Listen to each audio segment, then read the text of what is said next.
Well, hey guys, and welcome back to yet another review on my channel. Today we're going to be taking a look at the latest release of the ScaleTrains Rivet Counter ES44ACs with DCC and Loksound version 5 decoders. I picked these up from ScaleTrains for $300 a piece. So let's get into the unboxing. Alright, so unboxing the 2996. We're just going to lift up the top here, and you can tell it's never been opened because the way it was so hard to pull off. Inside you have the new operator's manual. You guys can see that.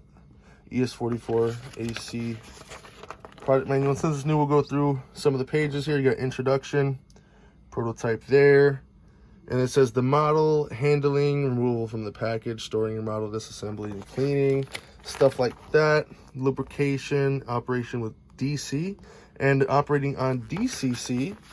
It also has a sound slot volume chart there, so you can tell where everything is for the CV. And right here you can see the function chart. On the other side of the page here, you can see that it has a note for the ESU power pack and for the shutdown sequence, as well as a picture of the NS Heritage units down there. And at the top of this page, you can see it says basic programming notes and a couple of notes there. And the rest of the pages here are just a couple of other things about the CVs and the basic programming. And then you have a nice picture of a Ferromex ES44 there. And that is it. All right, so I'm going to try and speed through this video because we have a lot to unpack here. Inside the box here, inside the soft foam, we have the model 2996. You get a spare baggie of roller bearing caps because those do decide to fall off sometimes.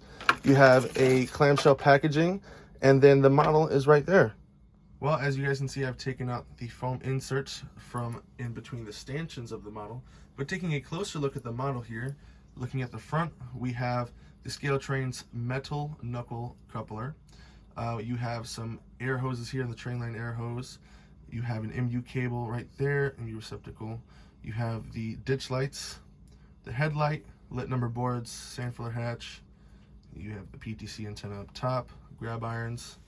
You have the stanchions right here, which, let's take a closer look and see. Those are pretty sturdy, so that's pretty nice.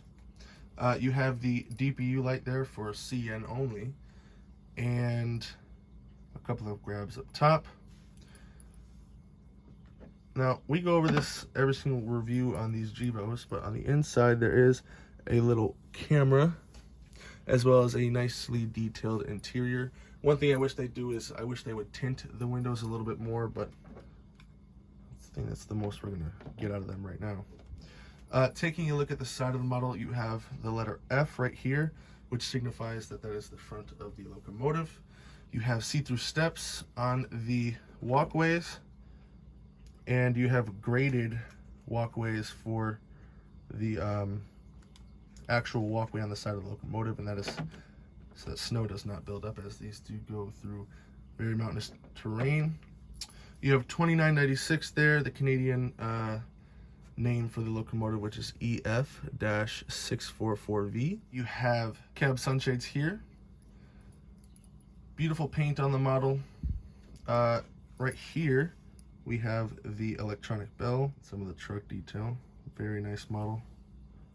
All right, so taking a look at the rear of the locomotive, one thing I forgot to mention on the side of the locomotive was, of course, the giant CN logo with the website there, which is www.cn.ca. And I also forgot to mention that the brake wheel is right here. Now, actually taking a look at the rear of the locomotive this time, you have your rear-mounted headlight and ditch lights, as well as your DPU light. 2996 on both sides of the radiator section there, and the CN Noodle logo there.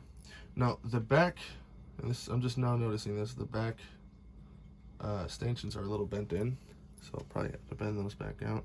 Shouldn't be too big of a deal. Much of the same details as the front.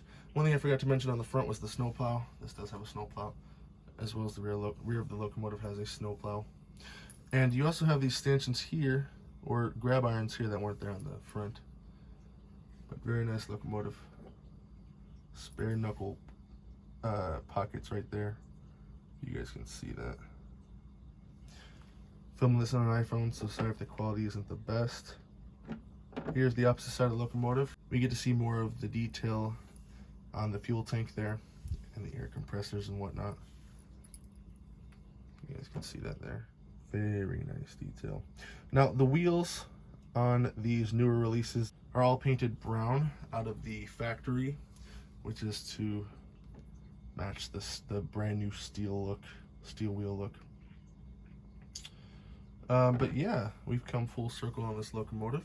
We'll take a look at the top of the locomotive, and then after that we will do a coupler height gauge test. Alright, so looking at the top of the locomotive, you can see the fan blades inside there. Top of the radiator looking nice. All this detail is very nice. A whole bunch of warning labels. You got your horn. And you get a better look at this PTC antenna array there. So very nice.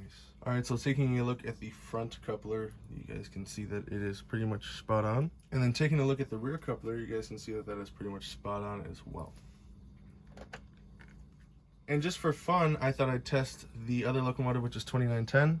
This one seems to be a little bit low on the front, and it seems to be pretty low on the back as well. I don't know if tightening the screws for the couplers will fix that or not, but we'll have to test that.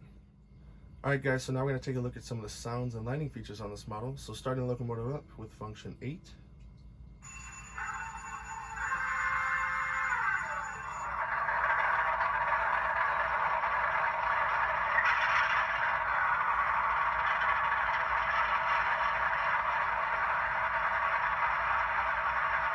Now, like I mentioned, these do have Loksound version 5 decoders with the new sound file.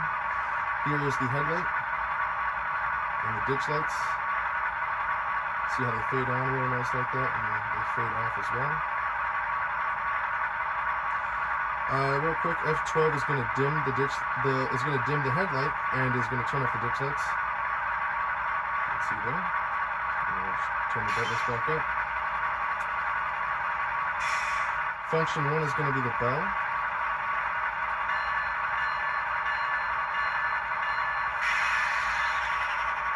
Function 2 is going to be the horn.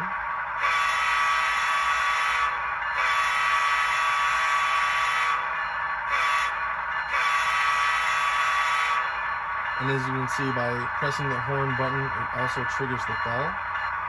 You can see the nicely lit number boards. Function 3 is the coupler sound, and then the coupler disconnecting if you press it again. Some of the other lighting features that this locomotive has is the DPU light, like I mentioned earlier, and that can be achieved by pressing F5. And then we'll have to put the locomotive into reverse. You'll see it there. And I'll just turn it on. The locomotive does have a capacitor in it, so this allows you to keep your train moving, and it stores power in the power pack. So looks like we've built up some power. Right, there we go. Almost had a short. Now looking at this side of the model, it gives you a better chance to look at the side walkway light there. These do also have ground lights. I don't know if you guys can see that, but there's one right there. We're going to take a look at the rear headlight and rear ditch light on the model, so just going to put it into reverse. There's the headlight. It's a little bit dimmer than the front headlight, but I don't think we're going to be using the rear headlight too often. And there's the ditch lights, which are pretty bright. Once again, DPU light can be achieved by pressing F5 and hitting reverse. So pretty nice locomotive out of the box. We're gonna take a look at some of the speed steps. Alright guys, so here is speed step 1.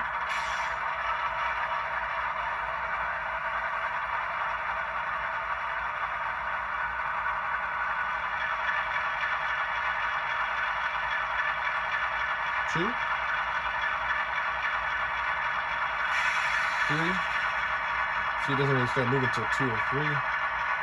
4, which I've noticed with a lot of these newer ScaleTrains locomotives, so I don't know if that's a problem with motor control or what. So here's 6, 7, 8, not really moving yet. Hit 12, 15, 16.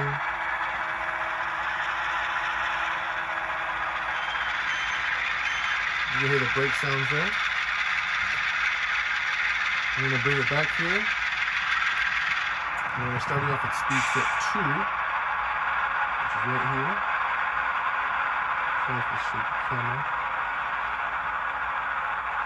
Speed step 3, 4, 5, 6, 7, 8,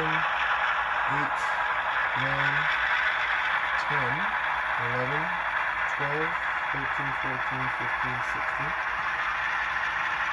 It really doesn't get moving until you get to that speed step 12, which is pretty weird. Back to 0 there. But anyways, that pretty much does it for the operations and the sound and the lighting for the locomotive. I give the locomotive a 7 out of 10. I really think they can do better with the motor control. The sounds are pretty nice on the locomotive, and I do believe this can pull just as much as the last one, which is about 65, 70 cars on its own. And 2 of them, you'll easily have PSR on your layout. But with that, guys, I'll leave you guys with a run-by of both of the locomotives together. I hope you guys enjoy this review, and yeah, I'll see you guys next time. Peace.